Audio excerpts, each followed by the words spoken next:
I got a cat recently, yeah. You have a cat? I have a cat recently. I have two. Man, I hate it. Do you want 3?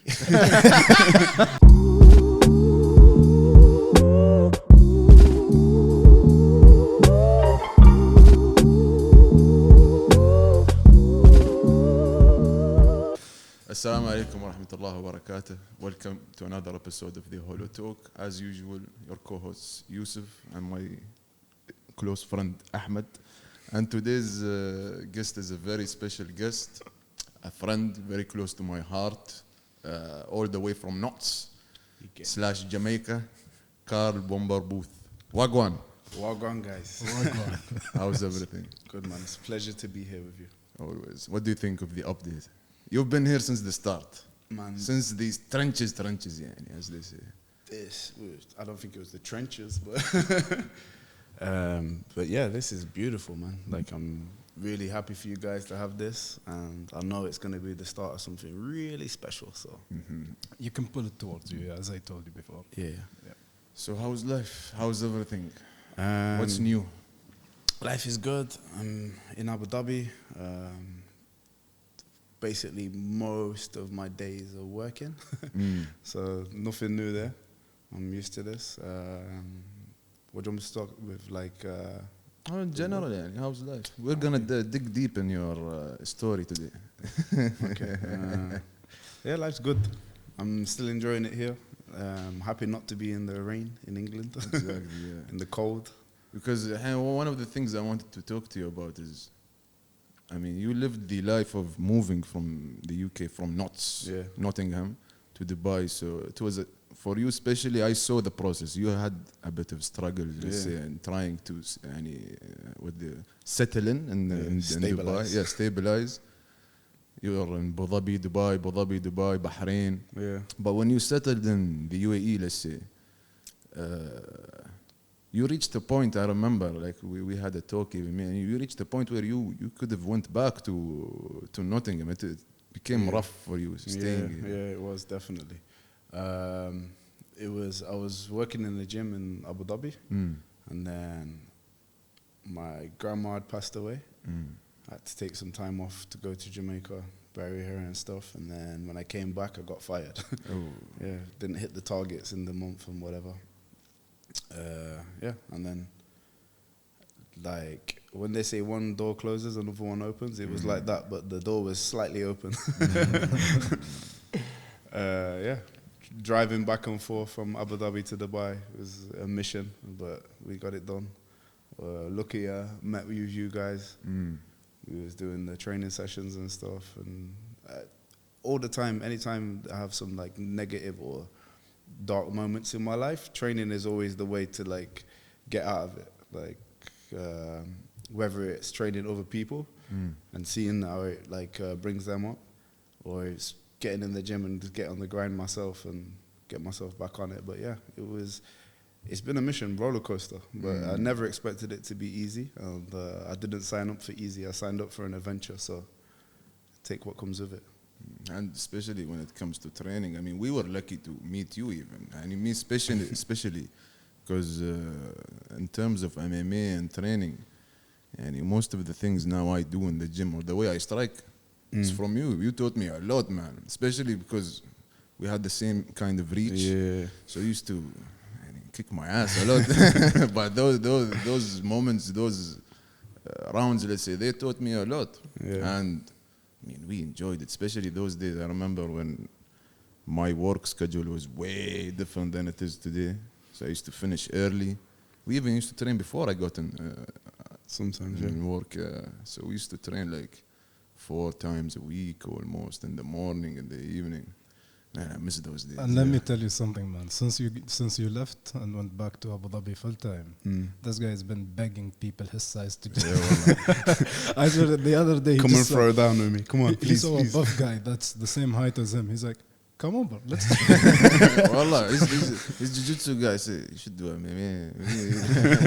Any guy I see my height now, I just want to spar with them, train with them. I'm bored with those old short guys, man. Yeah. Wallah, it's easy rounds? huh? Easy rounds, yeah? Not about easy. But it's not I'm meant to look realistic. at you like, what? Yeah, you know his ego. Anyway, No, it's not about easy. I get him. Like you don't really get a feel of what are you gonna be facing in your weight Yes. class. Yeah. That's the So thing. it's not about difficulty. It's much more. I'm not getting a realistic feel of what I'm gonna face in the octagon. Yeah. In terms of the reach, the height, and even, yeah. So mainly he's defending body shots, Yeah. takedowns and leg kicks, Keeping his head away. and he's not working his head movement as well as he should be doing. Because again, the guys that he's facing are gonna be coming with the overhand or Yeah. clinching him, trying to eliminate that reach as much as possible. So yeah. And most tall guys as well, we don't shoot with the knee down, like shoot low, because it's an effort to get back up. Exactly. It's mostly it's clinch. Yeah, you're dealing with the Clinch, body grappling, lock. Yeah. that's and especially I remember when we used to like you didn't come regularly. I used to spar with these guys, and then you come every couple of months. We train. The first round is like, okay, this is a wake up call. Yeah, the reach is different. He's hitting me with the jab way more than the I other feel guys. some disrespect. He's saying these guys. Like, These size, yani. These man, he small does guys. this with his hand. These The guys. small guys. Imagine when I spar with Hadi, man. It's a nightmare for me. Because the thing is, he's a flyweight, number one. Number two, he hits hard on my body. I can't reply. I can't return the favor with the same power, you know, because it's different. But he goes after my body, especially him. Then he can't reach my head. He has to throw a Superman punch. Yeah. And when I'm sparring guys shorter than me as well, if I start using my footwork and stuff, they can't get anywhere near me. So then I'm like, okay, slow it down. And then I get hit with something stupid. I'm like, I'm getting hit with this for. I wanted to ask you about, especially your start in mixed martial arts. And I know some details about you and your youth and how you grew up. So you had a rough life, in Nottingham, in the streets of Nottingham. Let's say. So, first of all, how was martial arts introduced to you, and how did it change you? So at a younger age, like my dad, he's a karate he's a fighter and instructor. He was in Team GB, but he wasn't around in my life that much. And when I was around 11 or something like this, he started coming back around and took us to karate and that. Thought I was Bruce Lee. It was like it's cool. And on my mother's side, my grandfather, my uncles, her cousins, they're all boxers. So I got two cousins, Jason and Nicky Booth. And they're like Commonwealth and British champion in boxing. And yeah, like I always wanted to do it, but like after my dad stopped coming back around so often, I stopped the karate, and then there was like a big gap from being a teenager and having all this energy where I couldn't get rid of it to I started MMA when I was 19 years old. So yeah, all of that over time I was kind of like still fighting, but not in martial arts. Not in the cage or in the ring. Yeah.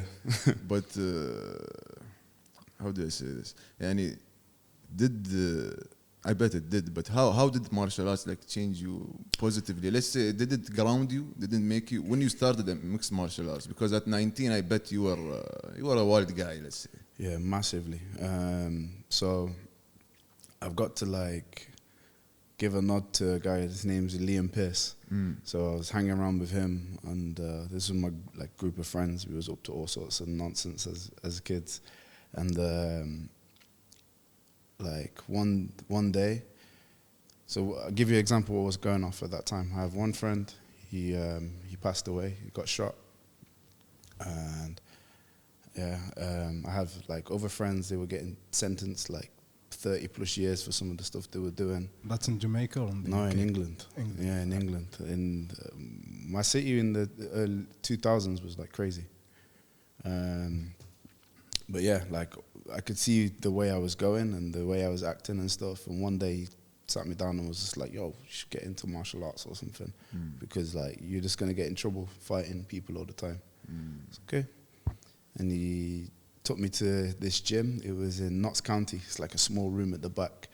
they were doing like, I think it was combat jiu-jitsu or some crap like this. Yeah, it wasn't. Palm strikes. Yeah, it was like it was advertised as MMA, but it wasn't MMA.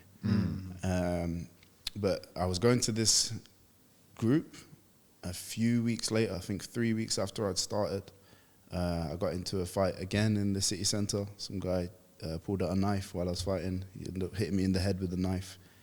So I took a couple of weeks off, got back to training, and I overheard the coach. It was at the end of the training session.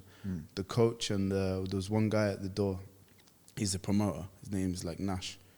So they were talking on the door about someone's pulled out of a fight. And I just walked past and I was just like, I'll do it. The coach looked at me like, what? And I was like, yeah, I'll do it. And they was like, oh, he's heavier than you. And the guy was light heavyweight. I was like, don't mind, I'll do it. I was 19, probably weighing like 82 kilos or something like this. I was like, I'll do it. But the fight was at the weekend. So yeah, I went and took the fight. Told my friend Liam and a few other guys and went there. And I actually lost the fight. But I lost the fight because there's many things. Like I didn't know the rules.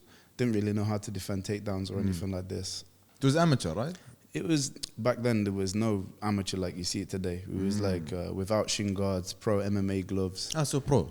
Yeah, it was in a boxing ring. It was like... It's a fight, basically. Yeah, it's like a gentleman's club with a fight happening in there. Yeah, so it was a bit nuts. But yeah, I ended up like, I rocked the guy in the fight a few times. And then once, like I rocked him, I remember him like... looking back, like his eyes are rolled or whatever. So I was like, okay, I'll go in. And he threw a punch and hit me in the throat. And I've turned and I'm like, and then I turned back around and the referee's like waving the fight off. So I'm like arguing with the ref, like, why'd you stop it? And he's like, oh, you're not defending yourself and stuff. I was like, well, I'm all right. And then I was confused. I was like, you're allowed to hit people in the throat in this sport? I was like, what the hell is going on? Yeah, not long after. So I'd come in after a night out. It was like Friday. And it's 4 a.m. in the morning. This is when UFC, like MMA was on the TV. There was a show, it was Cage Rage. And I'm watching the fights and I'm like, yo, this is cool. I remember like yellow canvas and stuff. I was like, yeah, this is cool, man. And then 2 fights in, there was fighting out of Nottingham, England. I was like, And it was Paul Daley. He was coming out to fight. Ah, Paul Daley. Yeah. So, like, I was confused. Like, I was like, I didn't know there was anybody who did this in the city. And, yeah, I watched the fight. He knocked the, like, living daylight out of this guy. And I was like, yo, that guy's cool. The next night, so Saturday night, I'm out again. And I bump into him in the club. The club was called The Bomb. I went there and I was by the toilets waiting for my friend to come out, and Paul came out. So I like grab him, I'm like, hey, you're Paul Daley. He's like, yeah, why? I'm like, oh, you fight. I'm like, I watched you fight, it's good. He's like trying to get away from me, I think. Like, okay, cool. And I had like a brief conversation with him, but he went back to the table with his friends. I saw where he went, and I was like, okay, I'm gonna get some drinks.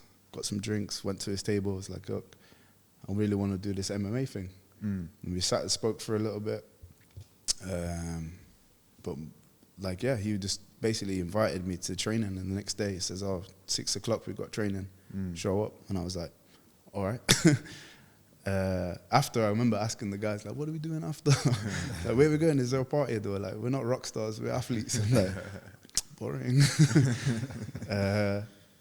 Yeah, I ended up going to the training session, and bless him, he gave me like a PT, like a one-to-one session. He like took time, met me there.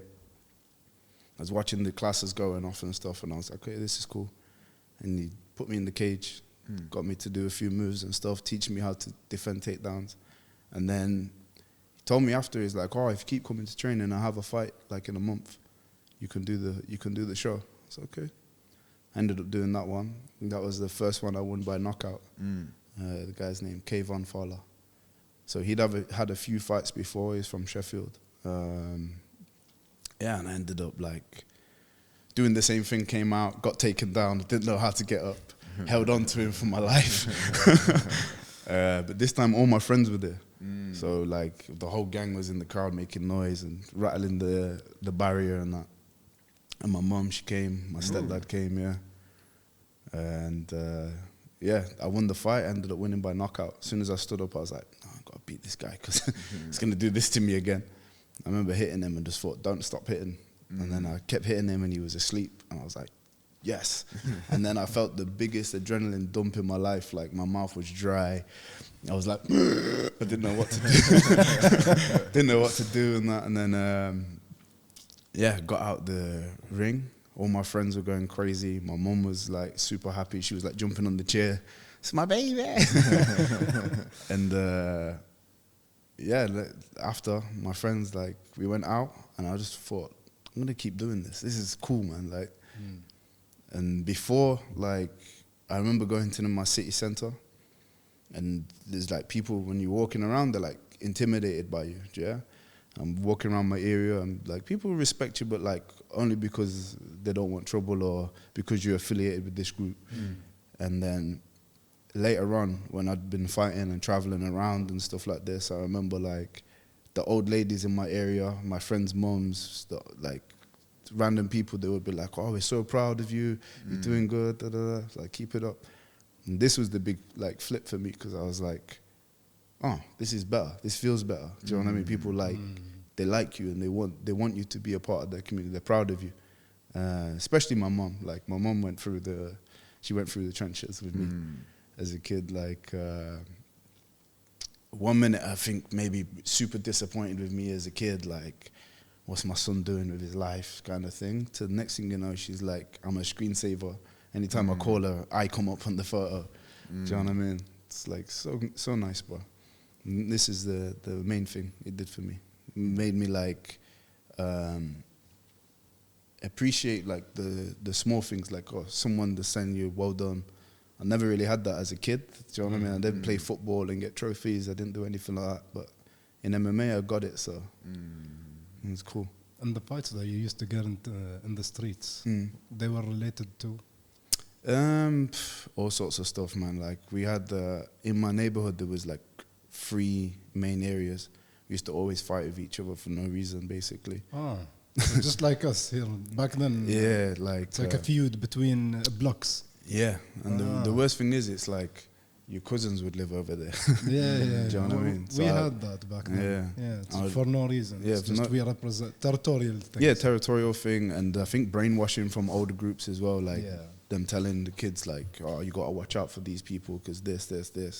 So when you see them already, you're like, it's inherited beef. Yeah, it's nothing to do with us. Do you know what I mean? It was nothing to do with us. It was just back then. Like we could be playing in the park, and then like 50 people or 40 people from the other block would be crossing the street just to jump random people in that park and leave, and that's like they claim victory for their hood or something like that.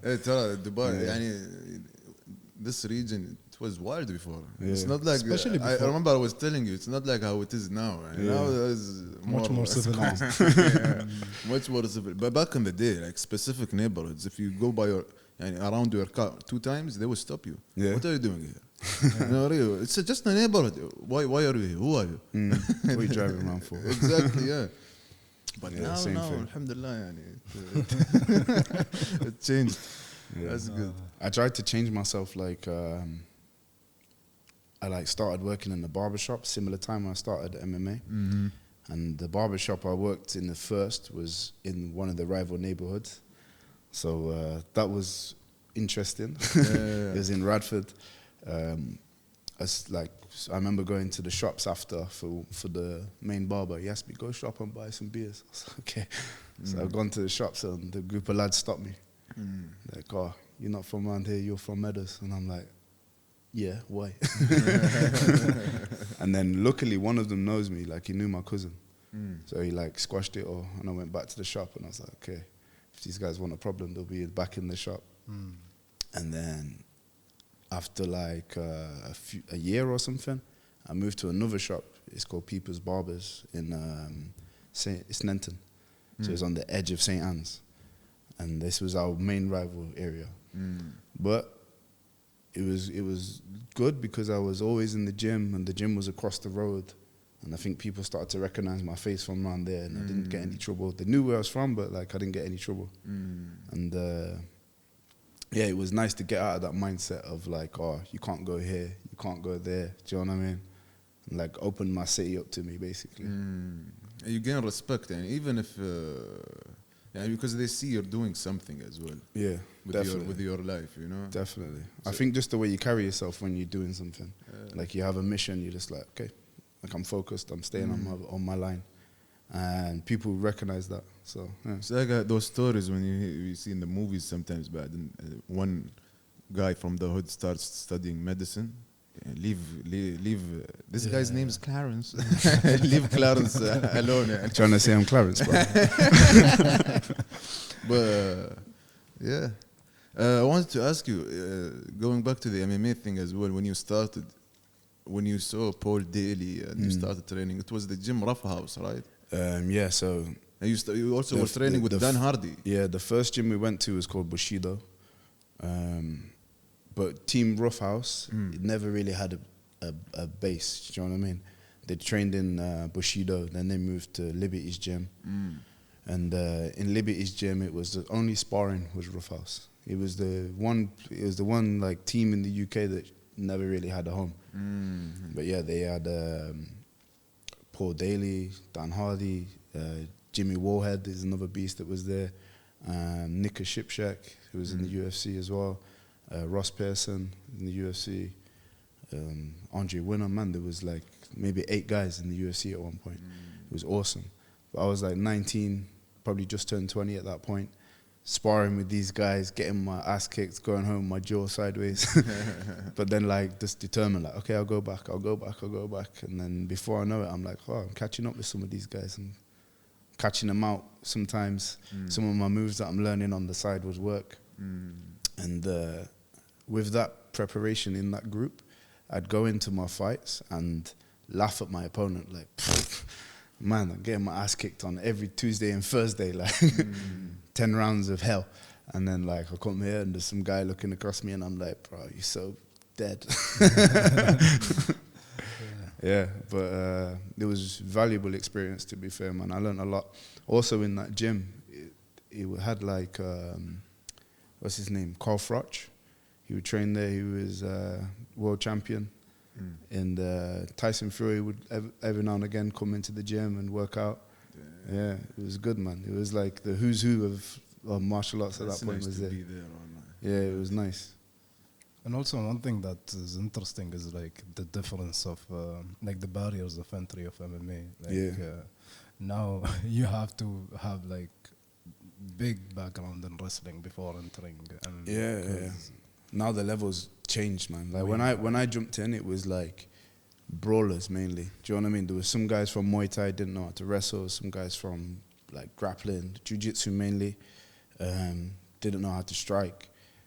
And yeah, you could go in there like for Paul Daley, for example, with like a left hook and take out 99% of the people. Do you know what I mean? Because like either they're gonna try and strike with you and get hit with it anyway, or they're gonna they want to grapple and they can't get near you, so they're gonna get hit. But now the fighters, the elite, man. I'm watching the IMF, even the guys we have here in Abu Dhabi. I'm watching the level of the young kids, and I'm like, they're good. They're good, man. They know so much things, and like, okay, maybe they're not gonna like as aggressive as we were. I feel like we stepped into the fire a little bit more, more chaotic. Yeah, more comfortable in the chaos. Yeah. But I feel like these kids are smart, intelligent, and they're using the skills to win the fights. No, but even in terms of mean intentions, like yesterday I saw Tolly post, what's his name? I know the guy's name, I just forgot it. He got a knockout. Butty. Yes. He went like pop, 2 to the body and boom, 2 at the top. That was ice. So now I'm seeing the mean intentions is coming just from the hard work. So these guys are working super hard and they do not want to lose. Do you know what I mean? And they want to show their level. So now they're doing the mean intentions. But like, for me, like, in our age group, we was like that from the beginning. We just wanted to hurt people. Like I stepped into MMA because I wanted to hurt people more than I wanted to do the martial arts side of it.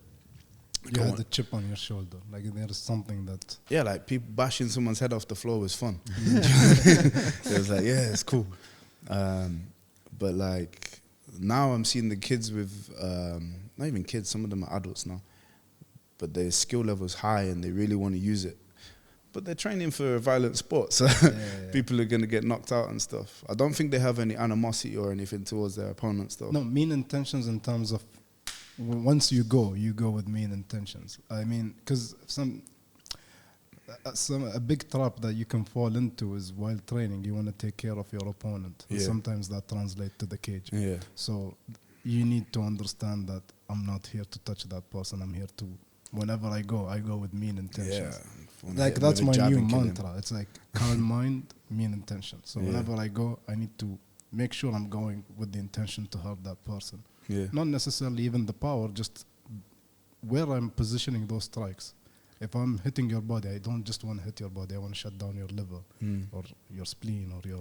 I trained with this guy before. He's a catch wrestler, and he said every time you do anything with martial arts, you should have evil thoughts, just evil intentions towards the opponent. He's like, you need to finish them as quick as possible. Yeah. And he's like, just make it painful for them, and they'll want to quit.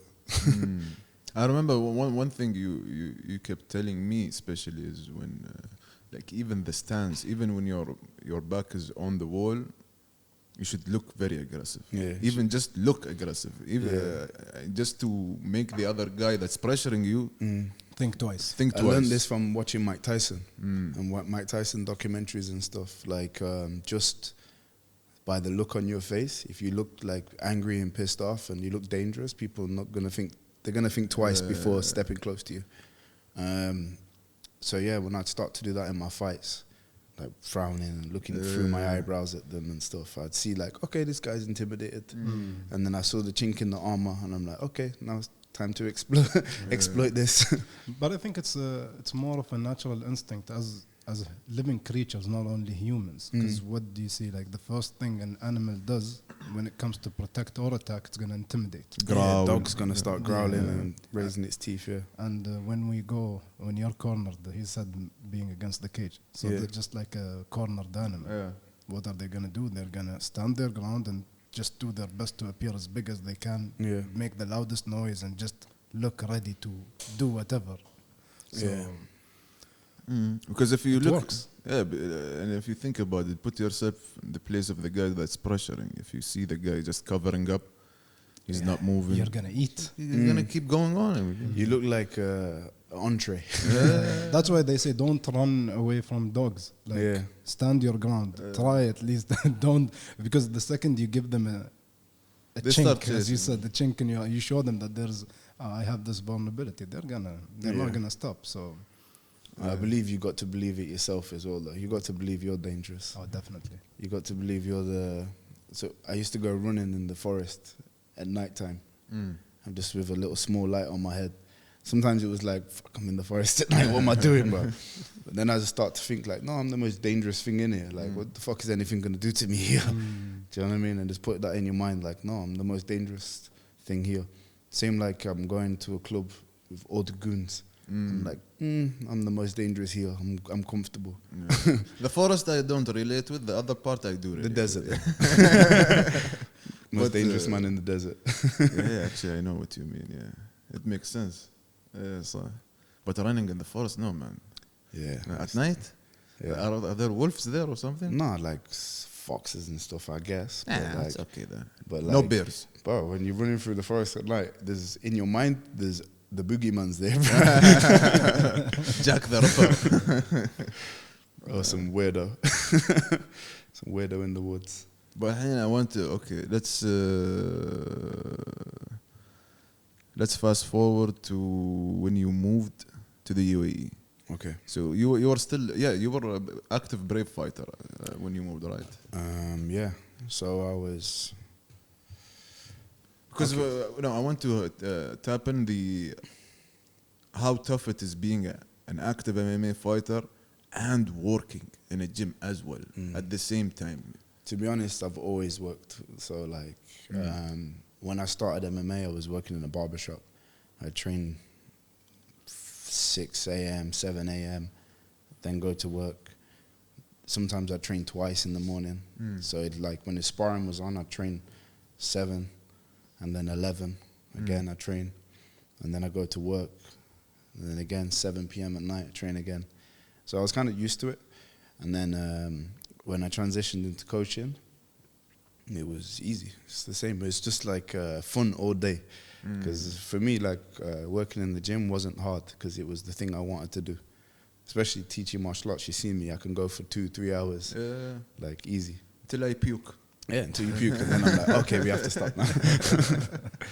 But yeah, moving over here was the full story. Is first I came over to watch UAE Warriors. Tolly invited me over. We went to Saudi before, me and him, and he was like, no, you got to go to UAE. You got to see Dubai one day. And I was like, okay, let's do it. And then they was having UAE Warriors in Dubai, and he's invited me over, came to like watch the event, saw the Burj Khalifa, all of this stuff. I was like, damn, this place is nuts. Humans can do this stuff. And then, yeah, we came back and forth maybe like 4 or 5 times to Dubai, like on small trips. 1 week here, 1 week there, something like this. And then the last time it was during COVID. So they just opened the borders up. I did my first trip to Greece, came back. And then Christmas, New Year's, we went to Dubai. And we was training in TK with Tariq and his group of guys. There was some pros there. And we was just there like, okay, the coaches here are okay, but like, we're better coaches than this. And then I was like, they have like nice gyms and stuff, but I was like, but this, it doesn't seem like right. Do you know what I mean? I was saying to him, we went to the beach after, Smoky Beach. We sat there and chilled, and I was like, imagine working in there in the day and then coming here at night. Why are we going back to England? What's going off? This was post-COVID, right? This was during COVID. During COVID. Yeah, it was still 2020 or 21? This was 2021 when I moved here. So 2020 when we came on holiday. And then Tolly decided he'd stay at the end of the holiday. Told me like 3 days before, yo, I'm not going home. I was like, what? And he's like, oh, I'm going to just look for a job, try and find something. I was like, okay. I went back, wrapped up everything at home, went to fight in Bahrain. Tolly came over. This was in like April. Yeah, he came over, cornered me in my fight, and then spoke to me again after. Like, what are you going to do with yourself? And at that point, I was like, because it was COVID still. So I was barbering out on my garage, and I was doing PTs in the house, and I was thinking about buying a van to drive around with all my equipment in the van and do PTs and stuff. And then he was just like, what are you doing? That's bullshit. He's like, why don't you just come over? And I was like, yeah, I want to. And then set up an interview with a UFC gym out here. I was already working in UFC gym in the UK. Yeah. So I already had the qualifications and stuff. I speak to the guy on the phone, like a video call. And he's basically told me like, oh, we'll be really excited to have you over here and stuff like this. Like, it'll be great. You think you'll be a good fit? And then he was just like, oh, we'll get back to you. And Tolly gave me a call and was just like, yeah, don't wait for them. Just come over. And I was like, I was thinking I'm going to miss this chance. And then previously I tried to move away before to Canada, and that ship sailed. Do you know what I mean? Bahrain, I got offered to live over there, and then didn't act on it. So this time I was like, okay, this is one I'm not going to let go. So I booked myself a flight. 3 days later, I'm landing in Dubai. And then came over. The story of going to Abu Dhabi is cool though. So like I picked up a rental car for Tolly. He was in Abu Dhabi already, and they used to have that border, right? And you couldn't, the checkpoint, you couldn't go through. Yeah. Oh yeah, the COVID one. COVID checkpoint, yeah. So I'm driving to Abu Dhabi, and pulled up to the police checkpoint, or his army or whatever they are, and I didn't have a COVID test, didn't have anything like that, and they're like, oh, you got to turn back. So I've gone all the way around back to the petrol station. Called Tolly, and he's just like, yo, just try your best and get through. all right. So I go to them and I just lie. I just told them like the different entrance. Yeah. I told the guy like, oh, I'm here for the UFC and I've got a meeting. And he was just like, what do you mean you got a meeting? I was like, yeah, I've got a meeting. And I name dropped someone that I met at the show. And he was looked at me like, okay. He's like, do you have any proof? I was like, yeah, I got a message, look. I sent him, like, showed him some messages. I don't even think he read it. It wasn't an invite. And then he was like, show me your Instagram. I showed him my Instagram. He looked through and he was like, oh, nice. He gave me a follow. He let me through. And then I got to the gym and Tol was like, the coach, the jiu-jitsu coach hasn't showed up. He's like, I've got a PT. He's like, can you take the PT and I'm going to do the class? And I was like, okay, but then I'll go back to Dubai. I was like, oh, good. So then I do the PT at Saga. So our friend Saga, yeah. So I met him the first day I'm there. Did the PT with him. And the guy who did the interview with me walked in the gym and he's just looking at me like, what are you doing here? And then, after I'd finished, he'd pulled the Saga to the side and asked him, like, how was the PT? Saga's like, gave me like 10 out of 10 rating on TripAdvisor. Thank him. And then, he came over and was just like, can you start tomorrow? And I was like, I can, but I've just paid for my hotel for 2 weeks in Dubai. I was like, I kind of want to have fun in Dubai for 2 weeks. I was like, but I'll be back. So yeah, they just basically, they sorted my contract out and stuff and I started working straight away. It was cool, man. Did you take those 2 weeks in Dubai? Yeah, man. Bro, I came to Dubai and I just saw like loads of hot chicks and stuff. I was like, there's no way I'm going to Abu Dhabi right now. Oh, yeah. That's the Carl I know. Yeah. Did you see where the gym is in Abu Dhabi? Yeah. It's the MBZ, bro. It's in the desert. That's a very awful risk. Thank God it worked out for you, but... Yeah, but they knew I was there. I mean, think about it. This is a guy that came from Nottingham.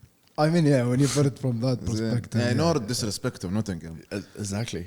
But No disrespect. No disrespect. But when you suddenly have that shock of, oh, this is Dubai. They talk about it in the songs. You see, it's living up to the hype. The Jamaican side coming out. Dun, dun, dun. The dancehall party side. Serious. But is it... did it distract you that much?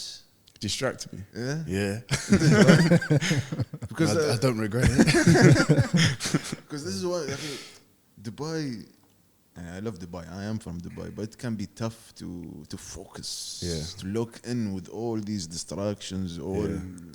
I felt that when I tried to work here. When I left UFC gym, I went to Roger Gracie Academy. That's when I thought like, yo, it's hard to focus here. I remember now. It's hard to focus here. I remember I told you one time it's better for you to be in Abu Dhabi. Yeah. You in Dubai is a big problem. It's a nightmare, bro. I think it's more difficult for the ones that are here alone. Like if you're grounded here, you have a family or... Oh, definitely, definitely. But if you're here alone, I don't want to be alone. I'm done with work. I need to go spend some time with people. And people are where people are. So, yeah, exactly. I get it, man. Especially like some of the guys that I met, early days coming here, they was always like in Barasti and these places. Oh yeah. So like when I'm like, hey, where you guys at? They're there again. I'm like, oh. I remember. Don't do it. He used to tell me, text me every morning. Hey bro, come, let's go to the beach. Let's go to the beach. And there's nothing wrong with going to the beach, but I was like, I know what. I know what's gonna happen next. I don't want to go that path again, especially because I knew if me and you started to هذا, and I'm a changed man. You're like, I'm doing good. Trying to do good, but I remember now you were for a while in Dubai coaching and it didn't last long. Maybe 6 months or something. I remember. Like this, And in terms of you saw mixed martial arts and like you said you guys could coach better and you saw the level of training in the UAE in Abu Dhabi, let's say. So from that day till today, what do you how's the evolution in your eyes, and Wow. what do you think is missing to reach the next level? So when we came, I think the MMA Federation hadn't even had been announced yet that there was a federation. So when that started off, IMF came over here.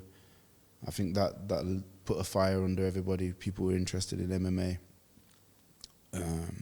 There was a lot of coaches that were not MMA specific. Like, I don't think even they have the right to call themselves MMA coaches. Like, some of them only trained jiu-jitsu. They've never done MMA. Some of them never competed in MMA. And these, for me, I was looking at them and I was like, who are you to put a kid into a competition? You don't know what it feels like to be there. Do you know what I mean? You don't know what it feels like to get kicked full power or punched full power in front of hundreds or thousands of people. And it's going to be on the internet forever. Do you know what I mean? I'm like, man, when I first came here, I was like, the hell? There was okay coaches here. Some of them were good. But the majority, I was like, this is not good. Especially in Abu Dhabi. When we went there, I was like, what the hell? Well, me and Tolly, we started small competitions inside the gym and stuff like this. Yeah, the inter-clubs. Yeah. And that wasn't really done here at that time. And even getting fighters, like Emirati fighters, taking them into the competitions and like winning consistently and stuff, I think that made us stand out a little bit as well. But since then, not to now, it's like night and day. Now they've done coaching, what they call seminars and stuff like this, so people are upskilling themselves. And the structure. Yeah, the structure's there a little bit more. There's a lot more competitions, which keeps the kids engaged, because before, if there's no competitions, it's like only the ones who really love it are going to stay around. We saw many good, talented kids come in the gym and just leave. And I'm like, stay, it's going to be good in a bit. No, but that's a very valid point, because it happened very fast. Huh? And 2 years ago, 3 years ago, let's say in 2022, 2021 even, you remember when we were on the fire was the flame was burning. We wanted to compete. There was no competition. Like every 7 months, maybe one thing that pops out, and when it pops out, something is wrong at that moment. But now you can see like announcements every 2 months. There's competition in Abu Dhabi. There's one in Dubai, one in another place. Now it's different level, man. I'm so happy for the kids here and the youth. They're lucky. I keep saying kids, but they're not all kids. Yeah, because you're an old guy. Yeah, I It's am okay. old now. I'm getting. You see my post with my grey hair on my tash. You put the post there. Yeah, you're expiring, brother. Mate, I'm finished. joining the club now. You know, now I wake up, suddenly my back hurts, my knee hurts with no reason. Welcome. Yes. Thank you. Welcome Continue. to old age. What were you saying? Continue. I cut you off, I think. About the difference and the enhancement and the structure and all of that. Yeah, now not just in MMA, but like in all the sports, it's gone crazy. Like the Wrestling Federation said early on, they announced that they're doing 14 competitions this year.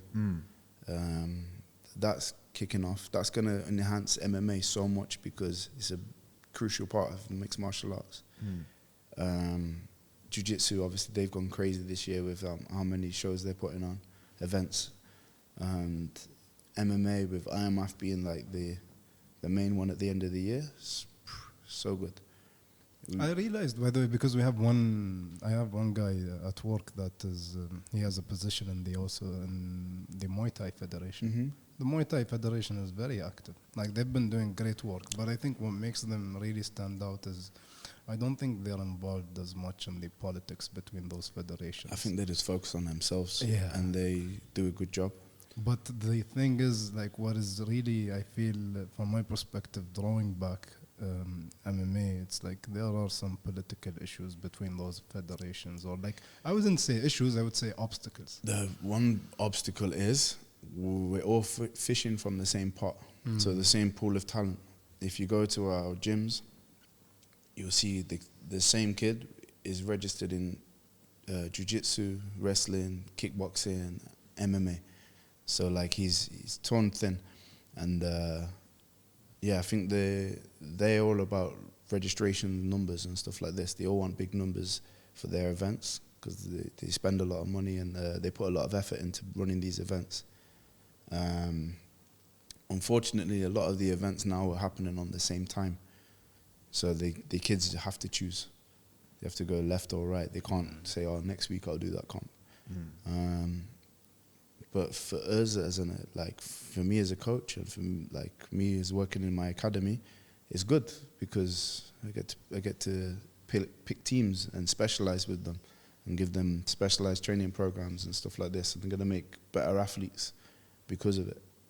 Because if the attention is at all different directions, then it's very difficult to keep them focused or to keep the skill set that we need for my sport, like MMA. Like the kids that go to jiu-jitsu, they'll play guard.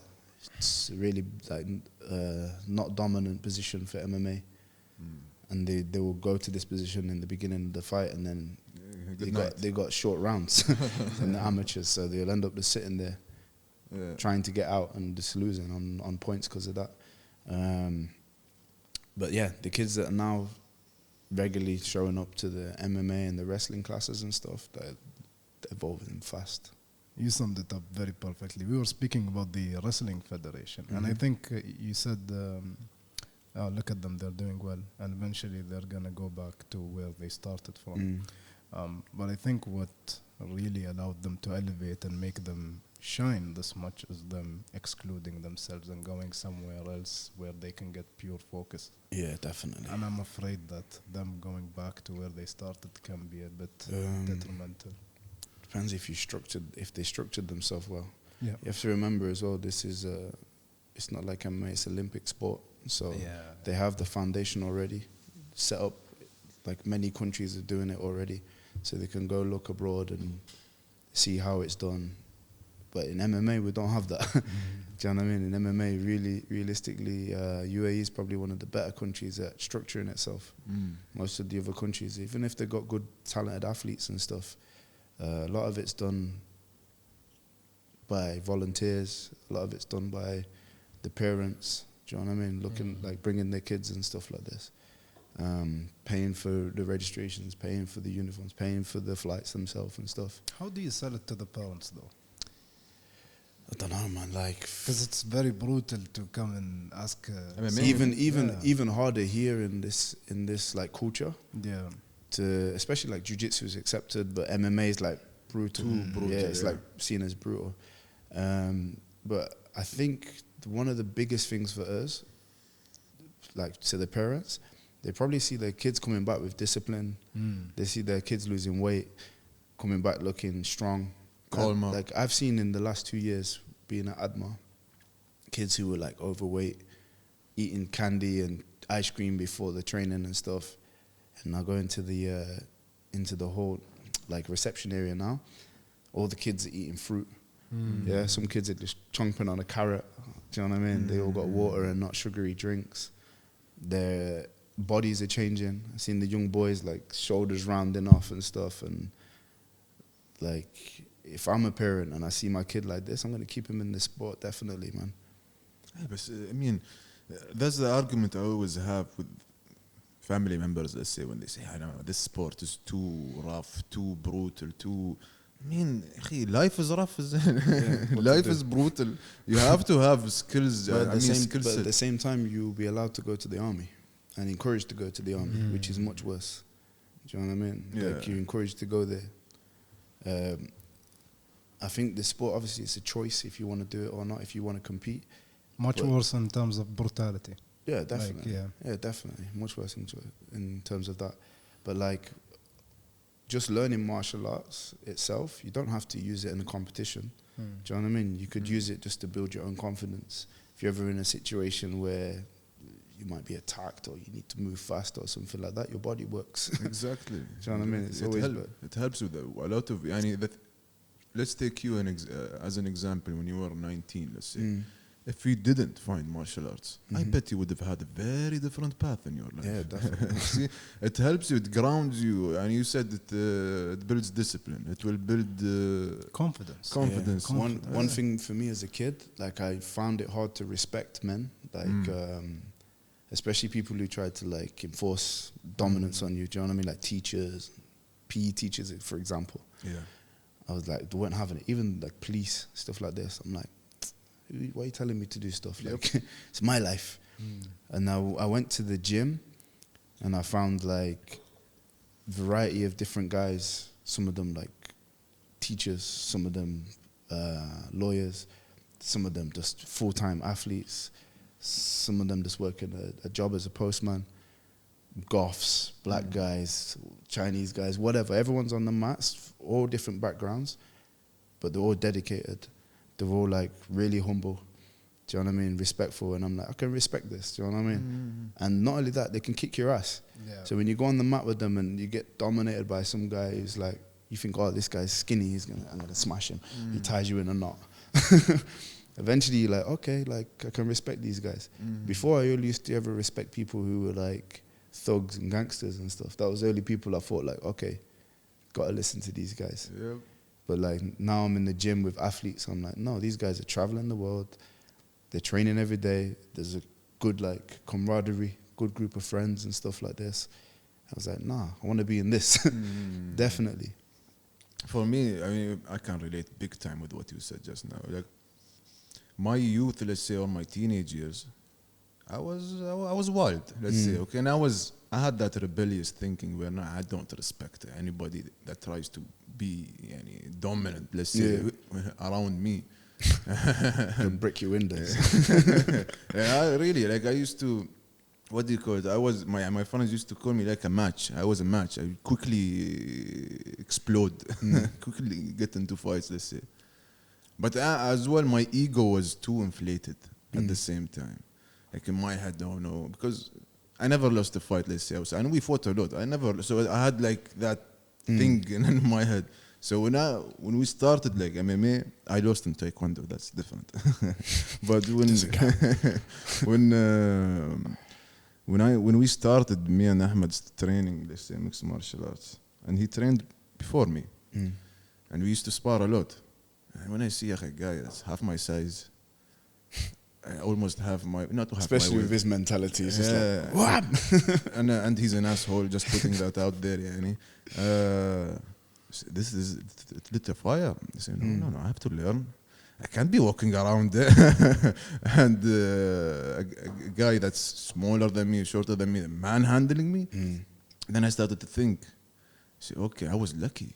Yeah. Like if I ever fought a guy that really had a background in martial arts, he would have done me bad, man. Yeah. So since that moment, I remember, it clicked. No, I'm gonna take this seriously. I'm gonna learn. I'm gonna, and that's something every guy I think should go through. To be honest, and the reaction is where the key thing is. Like I could have reacted in a different way. I could have, my ego would have been hurt, or I would not even speak to him, act like it didn't happen, not come back. A lot of people do that though. A lot of people show up to the gym. Like we had it many times. Guys show up to the gym, they want to throw down. They talk about like, oh yeah, we're going to spar hard. Then they get humbled and they don't come back again. The good ones stay. Do you know what I mean? Like the good ones stay. I took a few lickings before like I humbled myself. I remember walking in the gym. One day there was these two guys, they were hitting pads in the ring, and I just kicking the bag, and I threw a spinning back kick and I missed. And one of the guys, he laughed. So I turned around like, what the fuck you laughing at? And he's like, you want to learn how to kick? Get in the ring. I'm like, okay, like this is an invite to throw down. I'm like, okay. So I jump in the ring, and he gave me a pad. I'm like, what am I going to do with this? So I hold it here. He freaking kneed it, man, and I nearly vomited, bro. With the pad as well. Yeah, I was holding the pad. He kneed me in the stomach, but he was like, he was a badass Muay Thai fighter. And then I remember going home. All my arm was black from the kicks. My legs were black, and then I was like, okay, I'm going back again. Go back the next day. He started laughing like, oh, I didn't think he'd ever show up again. And then he ended up being one of my like pillars in becoming an athlete. Like this guy showed me what it was to like really grind, work hard. He'd wake me up in the morning, sometimes like 5:30 at my door, and wouldn't go away. Even if I tried to snooze, he'd just bam, bam, bam, bam. okay, I'm going. And take me for runs, taught me so many different things, but like the hard way. They didn't say, oh, you should do this and do this and do this. Like, no, he's gonna drag me through it. And yeah, like I remember one time, I'll give you a good story, yeah. So I remember one time, I think Dan Hardy, he was fighting for the world title against GSP. And the ESPN camera crew come through, and like many other camera crews, some guys from BBC and stuff are there. And they were doing sparring, and this guy, his name's Wayne. He like hopped in the ring with Dan, and man, he's so good. I see him like a deer in the headlights, like didn't know how to react to him. I see this guy kick everybody's ass in the gym to the point where like nobody wanted to spar with him, and he was like 75 kilos maximum, 70 kilos.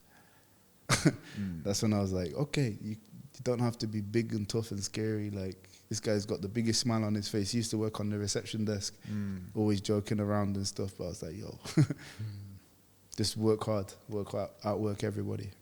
I mean, working hard, it builds confidence, comes from hard work. When you don't give your all, that's when the doubts sink. Yeah, exactly. And everything, man. Like even this, if we weren't really doing it for the past 2 years, like I mean, nobody saw what we've been doing, but we were shooting episodes to no one. Yeah, we used to sit for 2 hours and 30 minutes, speak about God knows what, and just like you've got to learn how to get comfortable. We on the camera. put the hours in, like we put the minutes and the hours in. So now we can speak to whoever we want. Remember when this was an idea for you guys? This is like it's crazy from the beginning. It's crazy. I remember when you used to say, actually, you guys could do a podcast. Wallah. Before we thought about doing a podcast, because we used to sit and talk a lot. You remember?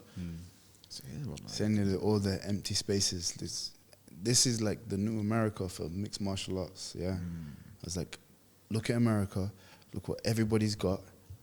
Pick something and bring it here. Yeah, because like. Someone's gonna do it. 100%. Someone's gonna do it. Whether it's like bringing products over, gloves, shin guards, this kind of stuff, fight uniform, the podcast, maybe being a journalist. Man, there's like many different things you could do. Being a journalist. Yeah, that was a crazy thing, man. Like about the PFL event. When we went to the PFL event. Now, like out of nowhere. We have a whole new chapter in front of us. Now BKFC is coming soon. Nice. And I hit up Yusuf. I'm like, I want to be a journalist again. Because we actually went there without any set agenda. I'm like, listen, Yusuf, I'm going to buy this. I'm going to do this. Just in case. Yeah. Like, we need to show the part if we're going to show up as fake it till you make it. So we show up with some wireless mics, the camera stand and all of that. And we actually did it. We had some interviews. We went and got behind the scene footage and all of that. And I'm like, which we will release soon.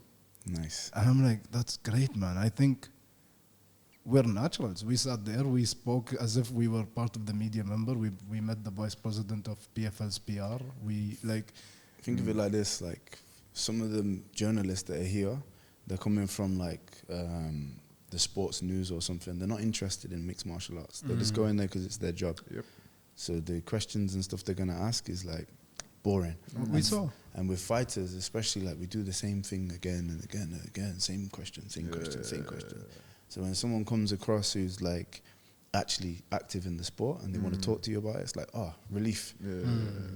It's good, man. Like you get good interviews. It was a nice experience. I mean, it was a bit, because it was thrown on your toes, right? Yeah, and like we were not really like. Thank God we came with wireless mics and all of that, so that we took initiatives in doing something we've never done before. And now the PFL vice president, he's like, "Where are you guys from? You're local.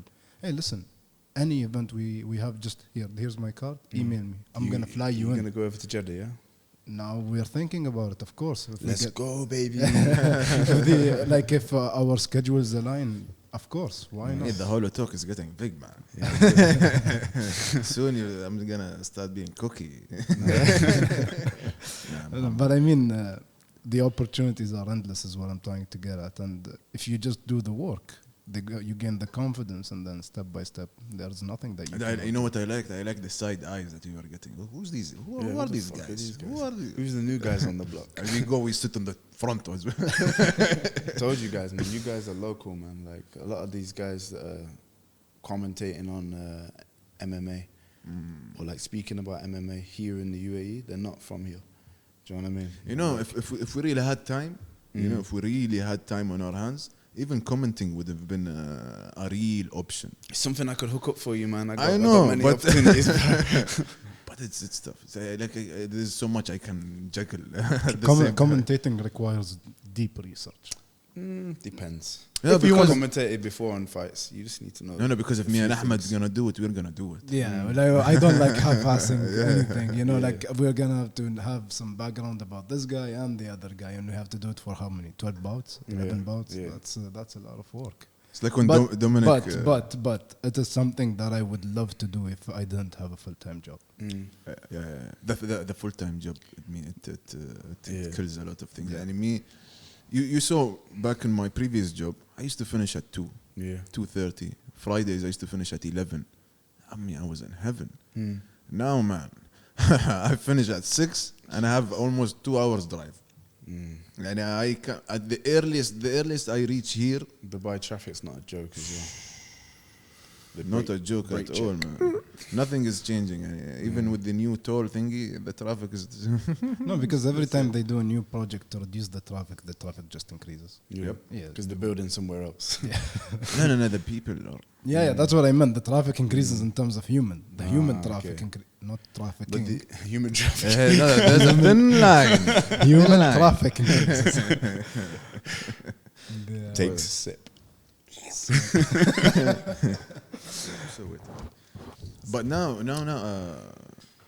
I mean, you're an example of a guy that's doing a lot at the same time. Yeah, like you coach, you work in the office as well in ADMA. You manage fighters. Yeah, professionals. Exactly. And what do you do as well? No, not that stuff. I have other things in my mind I can't speak about. What do you sell as well? So and you're still fighting. I'm still training. I don't know if I'm gonna fight. Do you have an active contract? I wanted to ask you this. No. You have no active contract. No. But at the same time, do you know what it is? I'm in the gym and I'm like, I'm doing well, let's say. So I'm like, maybe. But the problem is I have at the moment, like I said, I got loads of things on. And when I do something, I want to do it properly, especially like previously before I've taken losses from not being 100% focused on my work, on my fighting. Especially like having that, I know I never want to do that again. I want to be focused when I go inside because I know I've got the potential to do some really good things. So, I don't know, we'll see. But at the moment, like, I'm focused on improving the journey for everybody else, man. This is my thing. Like, I got into coaching and it reminded me of all the people that helped me on the way and how they taught me, like, basically hold your hand through most of the situations. And then I had bad managers. I had people who lied to me. I had people who like sold me a dream. They could do this, and it never happened. And I saw other people getting matched up in fights where they was outmatched. This is the managers doing it to them so they can make their money. Yeah, they want to make their 20%. They don't give a damn about your health. And I saw all them things, and I was like, when the opportunity came to manage, I was already thinking about doing this kind of thing. I was like, one day I want to do this, but I never knew how to get into it. And then I got a call one day from His Highness, Sheikh Khalid, saying, yeah, come over. And they spoke to me about the project that they have. Do you want to do it? And I was like, yes, 100%. And then we've been blessed, man. I've been blessed with like amazing fighters from the beginning of the before I even knew what to do with them. I had these good fighters. And I was like, okay, now I've got to really put some work in for these guys to make sure they're getting the best. And some, in particular fighters, I take like under my wing. And to be fair, they've done good. I'm like so happy with them. Like Abdullah Qatani is one of them. From helping to negotiating his contract, didn't know how to negotiate a contract. I was doing the calls and like, okay, what do I say? ChatGPT. Bro, even I was watching YouTube, like watching YouTube. I was watching films on like sports managers and stuff like this, and just researching. Yeah, ChatGPT was like This is cool, one thing, but like it one wasn't thing- even popular when I first started. No, but I have to thank you before you continue. You changed my life Yeah, with with this. ChatGPT. Tara, he made me start with ChatGPT. He kept telling me, "Nah, mate, look at this, mate." I said, no, it's not. Then I Don't started. give out the secret, man. Don't give out the secret. It is. I don't think it's a secret anymore. What's a secret?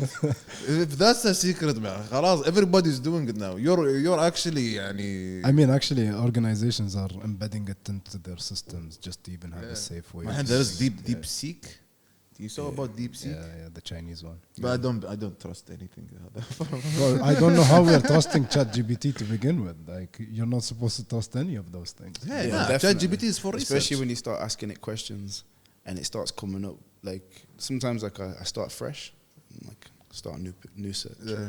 I start asking it questions and it starts giving me answers related to either my work or related to other people's work. And I'm like, woo. Tara, you see, sometimes it says memory updated. Yeah. So it has its own what do you call it? Yani it builds your. But like, Yeah, but you can ask her not to do that. Huh? he ain't gonna do. Tara, I ain't gonna listen to you, bro. I treat my ChatGPT like a slave sometimes, man. You have to tell it, hey, I'm a secret agent.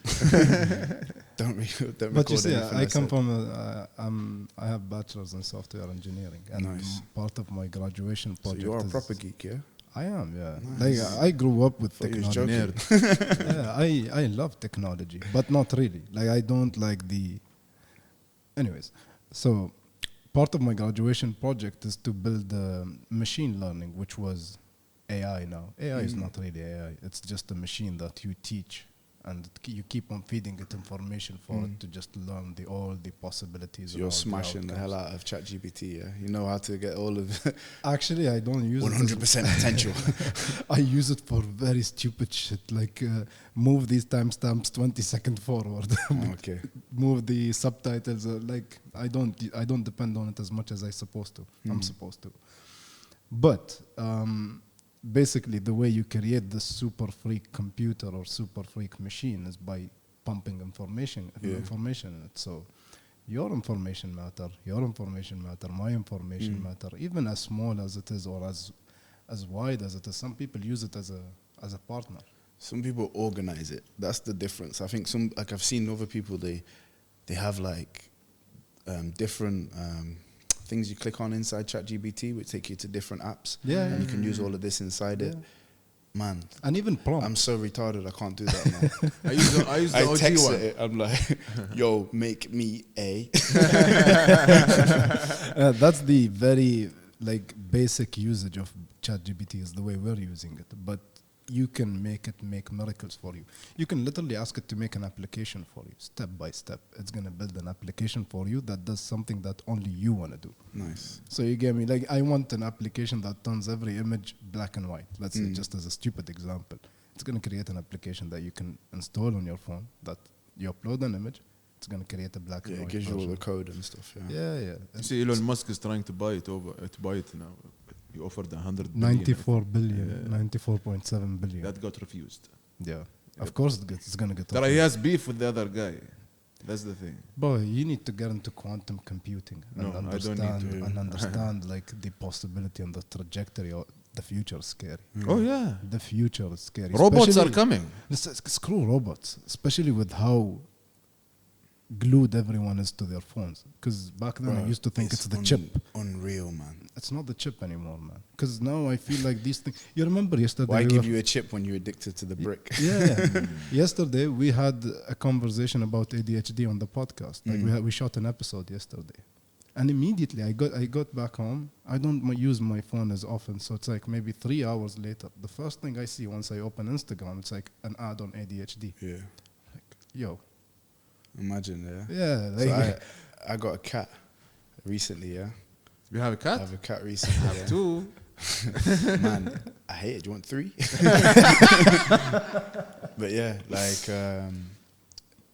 like literally, I must have spoke about the cat to a few people. Didn't tell everyone that I had it. And the cat's orange, yeah. And then I open up Amazon, and there's orange cats. And I'm like, what the hell, man? It's like, it's feeding me like, oh, buy this for the cat, buy this for the cat. Yeah. But that's been happening for years. Yeah, now. years. Yeah. Even sometimes when you don't say something, you just think it and it's there. So this was one of the things that when they did the Congress thingy with Mark Zuckerberg. You've been stealing everyone's information. He's like, yeah. I do not recall, Mr. Senator. My lawyers will get back to you. That was the answer to the whole, what do you call it? But I mean, it's been inevitable that like he said, the time will be, let's say, scary. And in the future, I believe iRobots will be a reality. The movie Will Smith, iRobots, that will be a reality. Imagine if you make the goal is for AI to have its own conscience. I think it could be good because the world's already scary, man. Hell no, it's not going to be good. Imagine if every house has a robot mate. Not and a suddenly robot. all of them, you see in the middle part, they turn red. Listen. Yeah, but I can fight. I fuck it up. Fight what? Fight. You're crazy. Or a robot. They're gonna once they create, like, you see those Water. That's all news, man. That's all news. But the thing is, Oil on the floor. Bam. That could work. what we're not thinking about is nanobots. Yeah. What's that? That's stuff Nano. that you got injected in you You don't even have during like your COVID vaccines. now. Now, you might have to be injected with it, or they have to. Imagine them flying around without you seeing them. Yeah, you don't even have to do. They just come out of this urn and they go wherever they mosquitoes, yeah, you see? want. You saw those mosquitoes Yeah, that are branded with numbers yeah. that are not real. Anyways, screw mosquitoes. I'm speaking about nano, something that your eyes cannot even detect. Yeah. Have you already? Have you seen an episode of what is it called? Black Mirror? No, Rick and Morty, when they put these nanobots in everyone's drink to understand everyone and try to win them as mayors. Yeah. Those are nanobots. When together it formed like a creature. This is a reality now?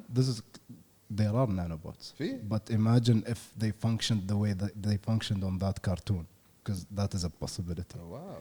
You got a So nanobot anyways, there. that's Got a nanobot. like that is freaky. But I was going somewhere with this. Anyways, let's no. This is good. I enjoyed it. It's a very deep subject because it freaks me out, man. Again, I come from a technological background, and the future can be very scary in terms of everyone's going to be controlled in terms of what they think, what they say, what they are going to uniform. People have been controlled since they made the TV, bro. Since they made That is TV, why. people have been controlled. Brainwash. Now we carry one around in our pocket. Brainwashing. Yep.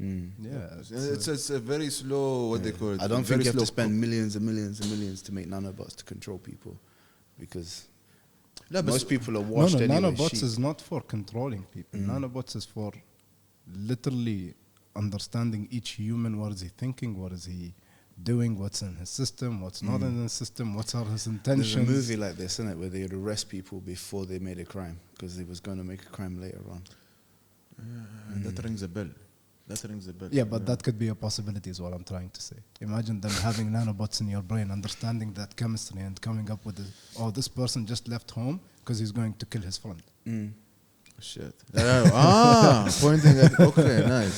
But wait, what did you mean when you said the mosquito? Sparring partner.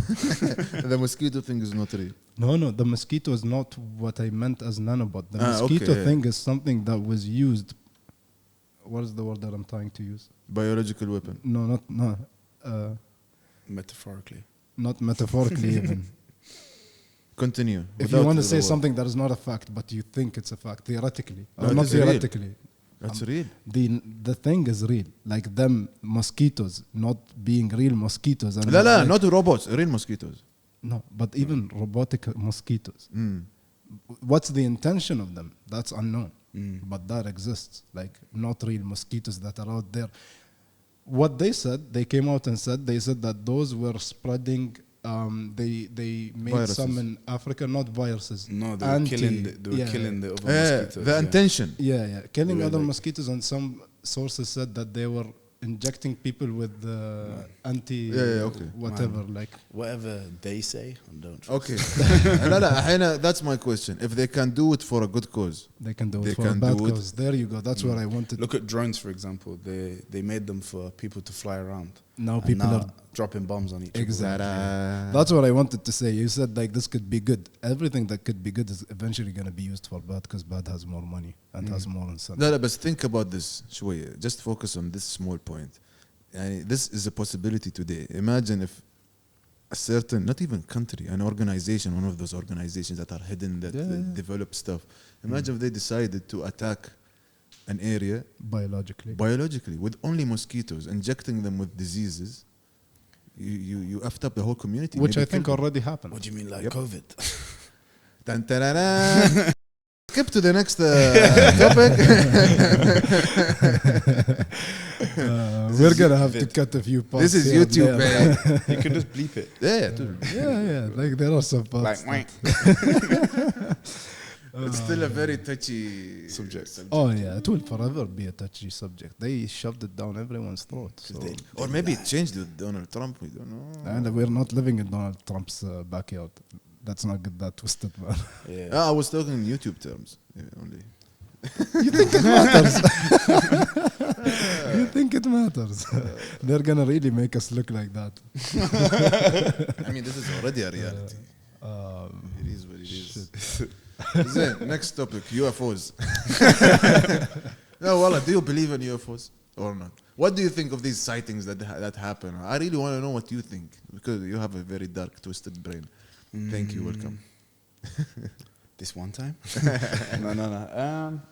UFOs, yeah. I can get down with UFOs. I can get down. What do you mean with I can get down? Nah, that wasn't my question, like brother. I can believe that this kind of thing's out there. Really? Yeah. Maybe inside this planet.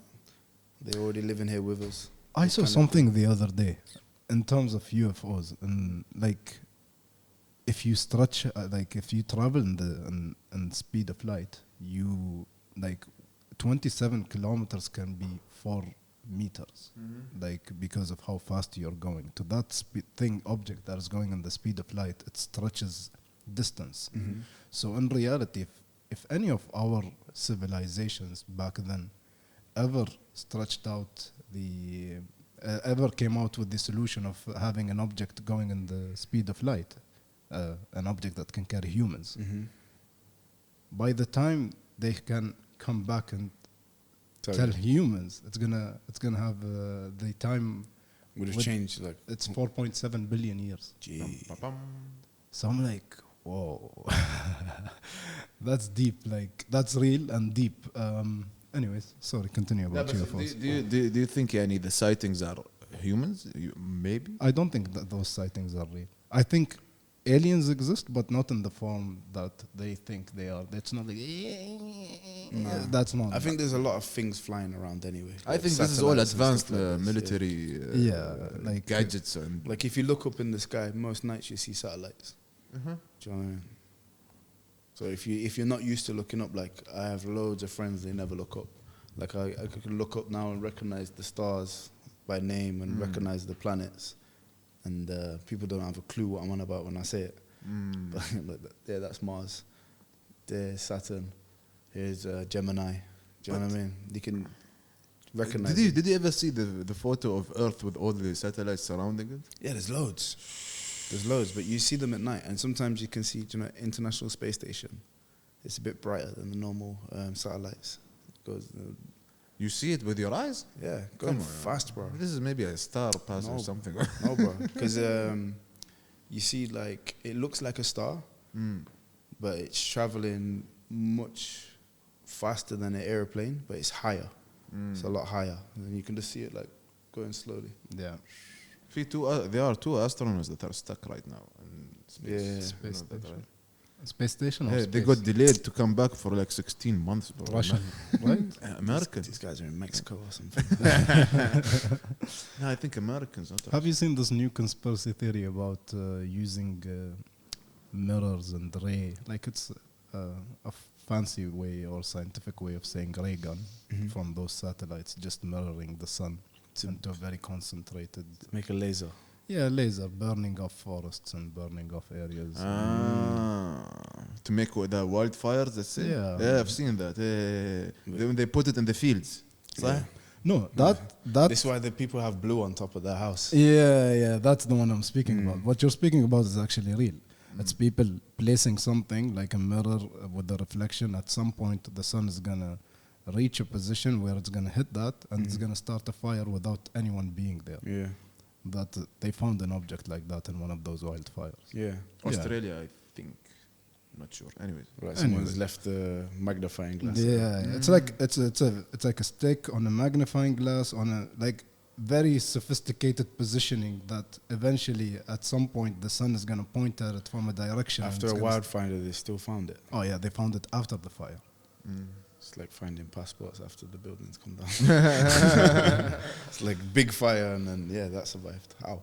No, but what I'm speaking about is them using satellites I know what you mean. to concentrate On a sun. huge scale. Yeah. It's like a very strong sun ray coming down on a position. And again, eventually, it's a very easy weapon.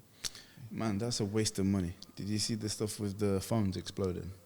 With the walkie-talkies? No, walkie-talkies.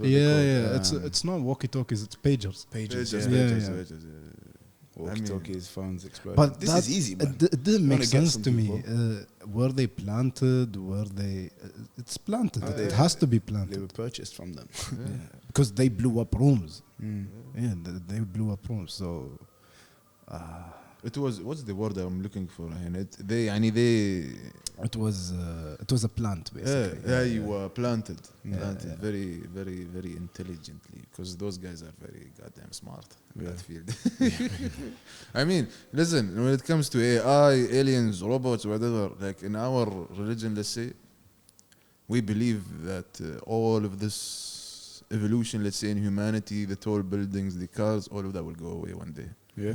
We believe that in our book, that we will go back to the Middle Ages, let's say. Yeah. Like these are signs of the end of days, that the buildings are it's been said like 1,600, 400 years ago, that there will come a time, even though it doesn't make sense to you guys right now, but there will be a time where buildings are going to be very high.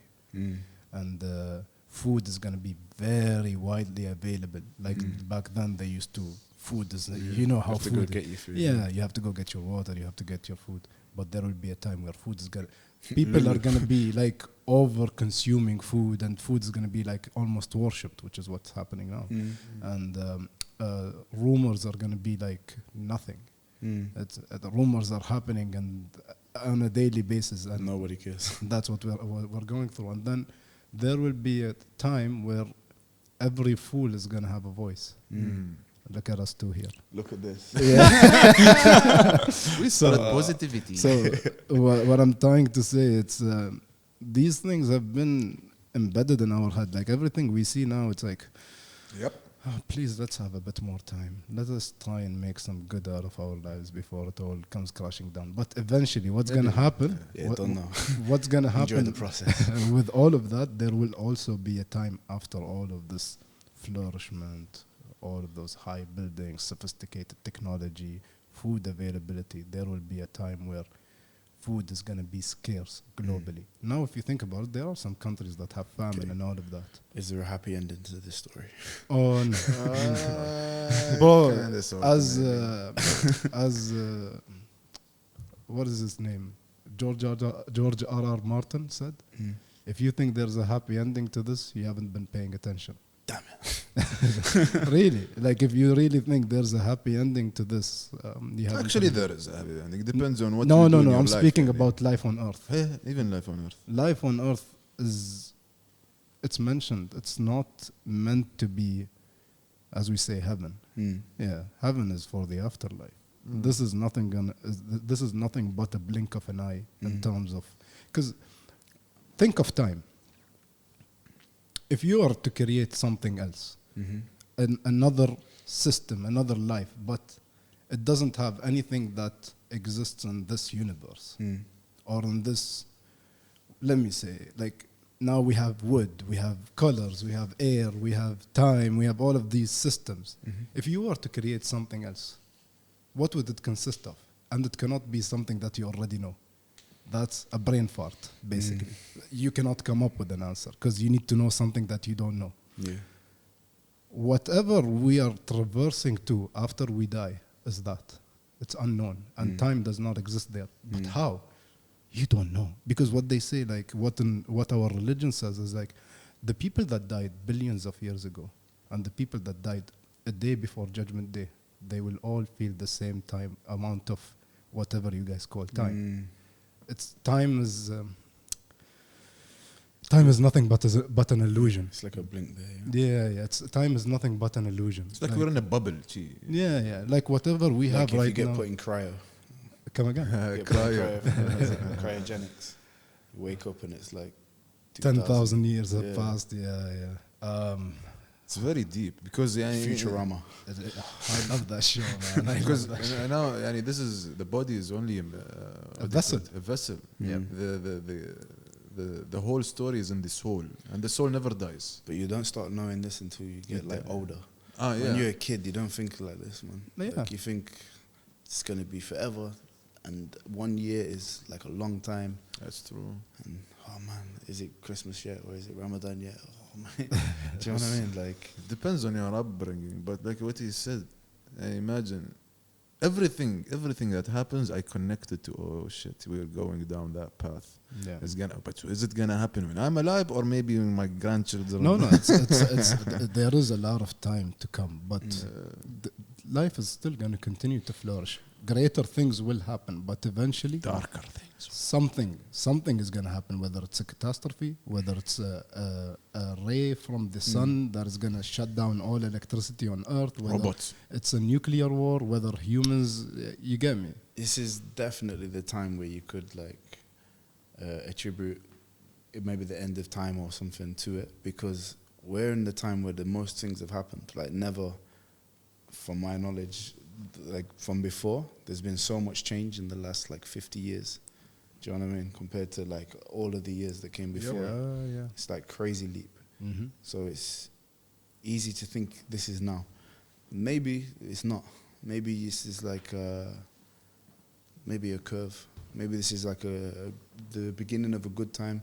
Maybe the wars and stuff are going to stop for a while. You never know, man. No. Think about it this way, Carl. No, think about it this way. Like you said, the change was very fast. So what comes with that? Power, a lot of money, a lot of so here greed even plays a bigger part. We are human beings, though. Human beings, we are messed up in the brain. Yeah, but some things that happen fast, they sustain themselves still. Do you know what I mean? think Not on a the global opposite scale. So think look of- at Bitcoin, for example. Yeah. So this one just came out of nowhere. Boom, it was a big boom. It's gone like this, but it's stabling out. People are starting to use it now as a currency. Countries are starting to buy into it. What happens Now if it's the gonna be internet shut down? Now it's going to be stuck. Yeah. If the internet shuts down, it's But it's still in its infancy. yeah. If you compare it to currencies, other currencies, Bitcoin is as big as it is. It's still in the beginning. It's still a huge risk. No, but again, think about it. Every time a new war happens, what happens to Bitcoin? What happens to gold? Every time a conflict happens, what happens to this Because it's not really untangible? decentralized. What happens to this untangible currency that only exists on the internet? And what happens to this tangible currency that people used to trade with since the beginning of time? This is nothing but a scam. Yeah. In reality, people are making money out of it now, but it could end just like that. But gold, on the other hand, gold will never go anywhere. What do you mean my NFT is not going to be worth anything? Your NFT is already not worth anything, man. It's terrible. That was a very big scam. NFT was It's all one big scam. That man. was like, I can't believe people are buying into this shit. Exactly. Do you You know saw what I mean? guys buying like $100,000 I worth. saw guys making like with AI different pictures and stuff and then selling them. Yeah. And I was like, what the fuck people are buying this? You can just make your own. but the whole idea is like, this was a very deep one, man, and there is no happy ending. There is no happy ending. I don't believe there is a happy ending. And what I wanted to say is, think of how long if you come and pour a normal water, like room temperature water in a pot, and you put it on fire, how long does it take it to reach a boiling point? And then how wild does it get once it reaches that boiling point? It just goes. Yeah. So that's where we are. We are at the boiling point, you know, and eventually that lid is gonna pop off. But it took it a long time, just looking still, a little bit of bubbles here, a little bit of bubble there, a little simmer here, and then once it reaches that temperature, it starts going wild, and you know what I mean. So we're in that rapid stage where, like, again, the possibilities of everything ending are limitless. As I said, a super volcano can erupt from here and shut out a region. A sun flare can explode, and we have no electricity. Like 1 million ways to die. Yeah. But do you believe that we were the most, let's say, from the beginning of time, we are the most sophisticated, or this is the best evolution that's ever happened here? Not all of us. What do you mean? Not all of us, man. There's some people here that's wasting the time, wasting the talents. No. Globally. In terms of humanity. Yeah. In terms of humanity. Technological advancement, scientific advancement, all of those advancements. Do you think that as humans... This is the best we've had? Yeah. I don't know, because I look back in history like quite a lot at other things that we've done. And we've had many areas of different advancements, like with art, with like architecture is another one. So it's like Rome, they built like beautiful things. Even to the point where today we build nice things, but it ain't like that. No, not even Rome. I think even before. If you look at Egypt, you look at these places, like, man, realistically, there's pyramids all over the world. We don't know who put them there. Why they're there. Why specifically at that area, aiming at that direction? And I see many different theories on it and stuff, and some of them are fascinating. It seems some of them catch you like, oh, this must be true. But then I see loads of crap as well. The biggest lie is saying that it's a tomb, like especially the Giza pyramids. It was never a tomb, and the thing is, a lot of archaeologists fight that because it sells, saying that it's the tomb of the pharaoh, blah blah blah. It was never a tomb. But think about it this way: these people were eating them mummies and stuff, bro. Back in the day, they were doing all kind of. No. But imagine you're the king of a certain country, and you have this monument that's you inherited, for years and years, and you're in your head you are the king of kings, blah blah blah. Where would you want to be buried? And that thing, you chose to get buried there, but it wasn't built for. They had the Valley of the Kings. They had the places where they would bury as well. They were known to be buried there. Yeah, altar of the kings. But there is one thing in common between all of these pyramids that are spread around this world. They have a catastrophe in common. Like most of them have been wiped out by a common catastrophe, or there is something that wiped them all out. Europeans. Them and the viruses. No, but yeah, that's the only common thing amongst them. They say that there used to be a huge, because what's the name of this series on Netflix? Graham Hancock? Yeah. What's the Ancient Anyways, Ancient Apocalypse. Yeah. Mesopotamia and all this. When they did this with the new technology of an airplane flying over, and it shows the depth of the like radar or something. LiDAR. It's a much sophisticated radar. That shows the different layers of the ground. It's been a long time since I watched it, so my memory is a bit jaded. But basically, they found maps of huge cities surrounding those pyramids, and like advanced civilizations, but all over the place. Someone pointed out, like, if we are to lose every modern structure that we made right now, it would evaporate, and there will be no evidence of it, because of the materials that we use to build these huge skyscrapers. Unlike the magnifying glass in the forest. Which actually could be planted afterwards. You never know. But I don't think we are the most advanced, and I don't think we might never be the last as well. Because and let's take it, me and Ahmed's point of view, in our religion, in the Quran, let's say, even the stories that are related to Islam, it's been said more than once that there have been people that lived before us, and they were too advanced, let's say, and they were to the point where we could not imagine how advanced they were as well. And God was giving stories, and look at how they were advanced and how I wiped them out from the face of earth without even let me add this, because they got so advanced to the point where at some point they got so cocky and they challenged God. They're like, we are gods now. Look at what we've created. For example, ancient Babylon, when they were building the Babylon tower, the thought process of the king at that time is, I'm going to build something that's very high, it reaches the sky, I am God.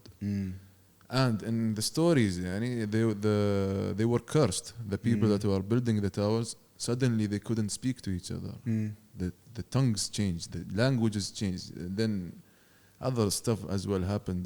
My memory is blurry, but like he said, every civilization, let's say advanced civilization, they reached a level of greatness where I am God. I am your something that's going to be Almighty. interesting. If this happens, imagine how the people are going to interpret the stories of today. Oh yeah. Do you know what I mean? Like, we interpret stories of like Babylon, and we have the version of events that we got told. Maybe they're not even written at the right time. At that time, they're not. It's not a true documentation. The way we used to store information back in the day was like through stories, tablets, through songs. Not everyone could read and write, so they couldn't do that. They used to like say songs about things. That's why they even in Robin Hood days, they were like songs. Do you know what I mean? They kept the history alive. Imagine like in the future, what they're gonna say about our timeline. Exactly. I mean, depends on what's left. And the thing is as well, like some of the things that we think are like really, really, really important for today, like maybe they're not even that important in the grand scheme of our 100 years or whatever it is. Are you a flat earther? Do you know what it is? I researched and I can't be bothered. I'm at the same boat. I'm like, nah, fuck it. Do you know, I used to work in a barber shop, so we used to have all these conversations all the time. And there was one guy who just used to tell us the earth was flat. Like every day. Oh yeah. All day. To everyone. Yep. And he was 100% right. And I'm like, brother, no one's 100% right. Leave it. And then I got to the point where I just couldn't be bothered to deal with that subject anymore.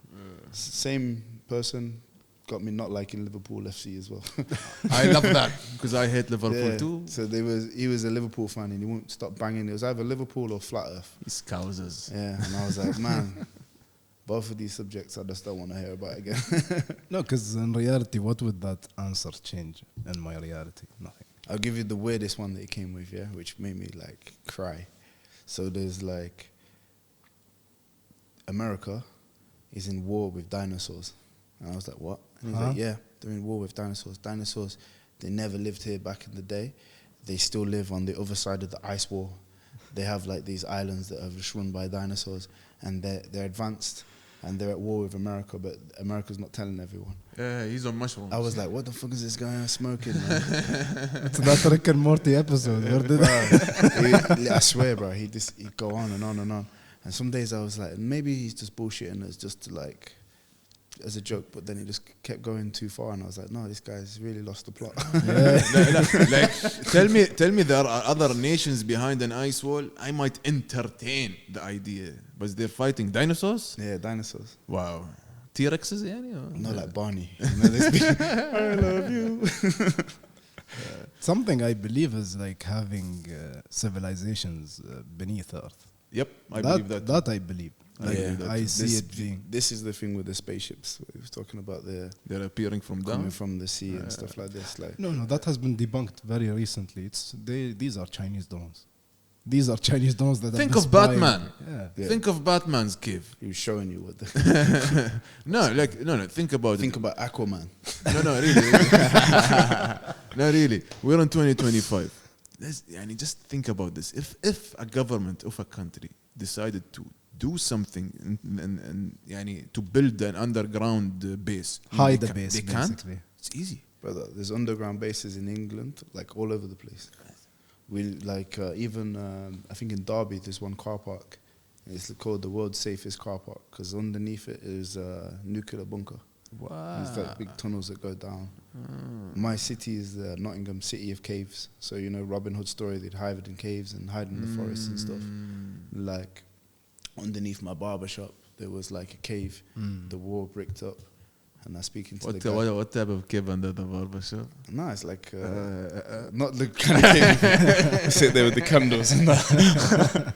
No, but like under the floor where it's just like a normal basement, you can see the cave wall and stuff. And that has been very like I think many people gained visibility on that with the recent conflict between also New York, the tunneling system. But I'm speaking more about the caves, like with the conflict between with Yemen.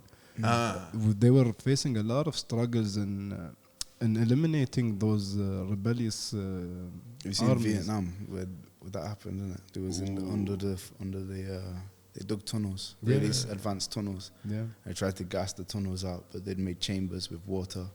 Yeah, to separate the... That's the thing when you fight people in their native land. Yeah, man. They know how to... They know the terrain.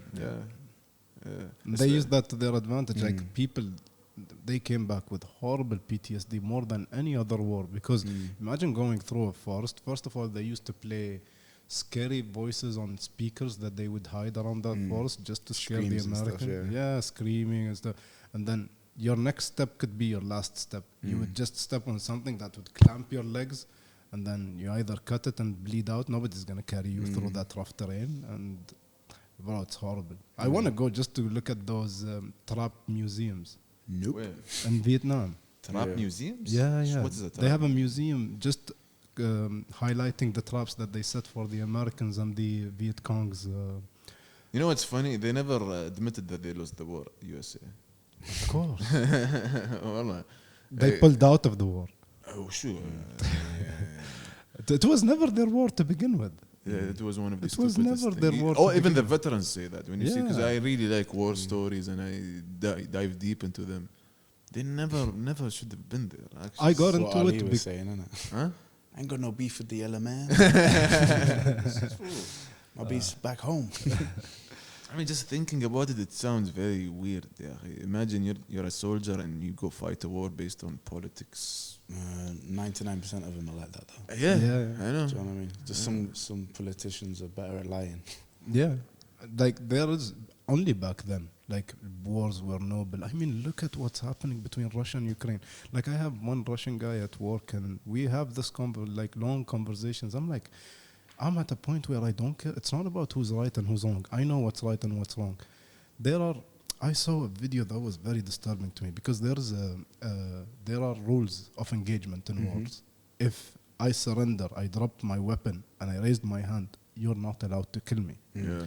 And there was one, I don't even know which side it's on, but I think it's most probably on the Ukrainian side. One, what is it called? A drone that found a soldier. It's one of them suicide bombers, suicide drones. And it was bullying him at that moment. It was just circling around him, and he threw his weapons and everything, and it's still just like circling around him, and eventually it's like, okay, boom.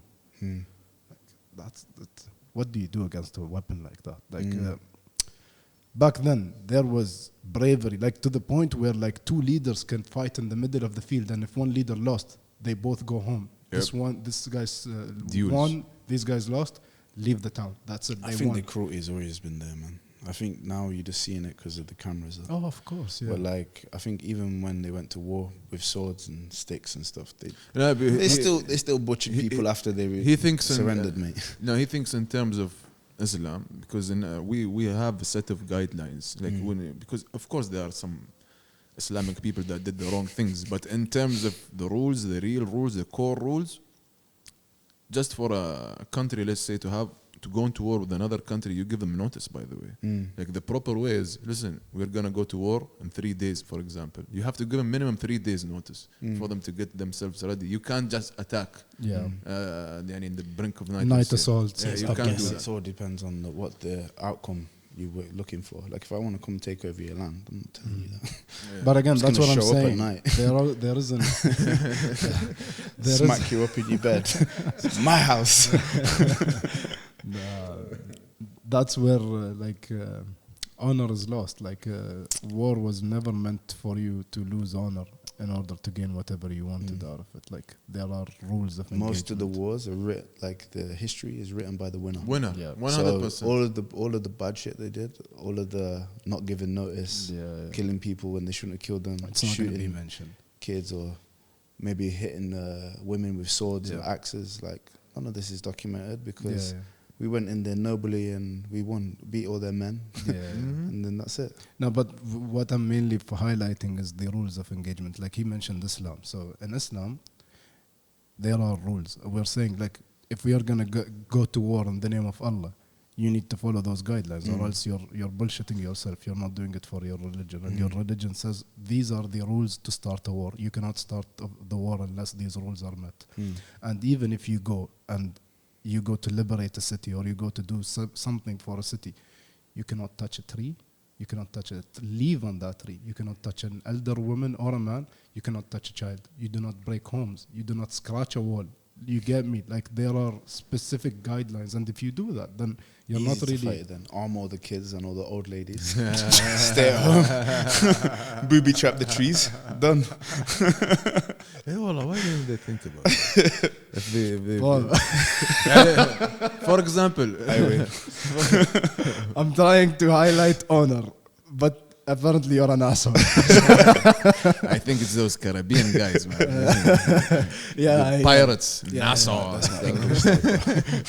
For example, when Sultan Muhammad from the Ottoman regime, let's say, when he conquered Constantinople, which is Turkey today, the stories are known worldwide where the Christians that lived there, nobody was touched. They were scared. They went all hiding in the big church. I forgot the name of the place, which is a mosque now. But he came in, he even held a baby.